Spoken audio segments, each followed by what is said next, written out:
ఈరోజు మా అక్కలందరూ కూడా అమ్మ పేరు మీద చెట్టు నాటాలి అని దేశ ప్రధానమంత్రి గారు ఏదైతే అన్నారో, అమ్మ పేరు మీద పిల్లలు చెట్లు నాటితే తమ పిల్లలను చూసుకున్నట్టుగా పెంచడానికి అమ్మలు కూడా తలా 2 చెట్లు నాటి పెంచితే తెలంగాణ మొత్తం హరిత వనం అవుతుంది, తెలంగాణ మొత్తం ఆకుపచ్చ తెలంగాణగా మారుతుంది. ఈరోజు అమ్మ ఒడిలో, అమ్మ బడిలో, అమ్మ పర్యవేక్షణలో ఏమి ఇచ్చినా వాటికి రక్షణ ఉంటుంది. అందుకే ఈరోజు అమ్మ ఆదర్శ పాఠశాల పేరు మీద గ్రామీణ ప్రాంతాలలో, తండాలలో, గూడాలలో, మారుమూల పల్లెల్లో ఉన్న పాఠశాలలన్నిటినీ ఈరోజు మా ఆడబిడ్డల చేతిలో పెట్టడం జరిగింది. పిల్లల అటెండెన్స్ పంతులు తీసుకుంటే పంతులు పాఠశాలకు వస్తుర్రా లేదా వాళ్ళ అటెండెన్స్ తీసుకునే బాధ్యత మా అక్కలకి ఇచ్చిన ఈరోజు.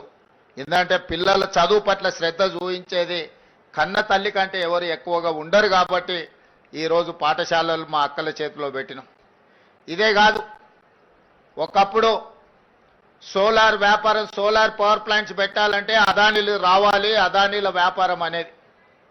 కానీ ఈరోజు 1000 మెగావాట్ల సోలార్ పవర్ ప్లాంట్స్ ఈరోజు మా అక్కల చేతుల్లో పెట్టి స్వయం సహాయక సంఘాలకు బాధ్యత ఇచ్చి ఈరోజు 1000 మెగావాట్ల సోలార్ విద్యుత్ ఉత్పత్తి ఒప్పందాలు విద్యుత్ శాఖతోని మా ఆడబిడ్డల చేతిలో, మా అక్కల చేతిలో పెట్టినాం. అదే కాదు, ఈరోజు ఆర్టీసీ బస్సుల్లో మా అక్కలు ఉచిత ప్రయాణం చేస్తున్నారు. గతంలో అమ్మగారి ఇంటికి వెళ్ళాలన్నా, అమ్మవారిని దర్శనం చేసుకోవాలన్నా మా అక్కలకైతే ఇంటి ఆయననో లేకపోతే కొడుకునో పైసలు అడగాల్సిన పరిస్థితి, కిరాయి పైసలు.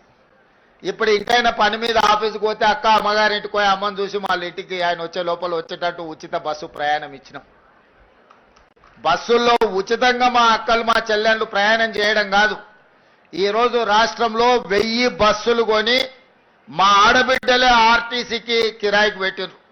ఇలా 1000 బస్సుల యజమానులు మా అక్కలు అయినరానంటే ఈరోజు వాళ్ళ చేతుల్లో వ్యాపారం ఉంటే బాగుంటుంది అని చెప్పి మా అక్కల కోసం ఈరోజు ప్రత్యేకమైన ప్రణాళికలు చేసినాం. ఈరోజు హైటెక్ సిటీ అంటే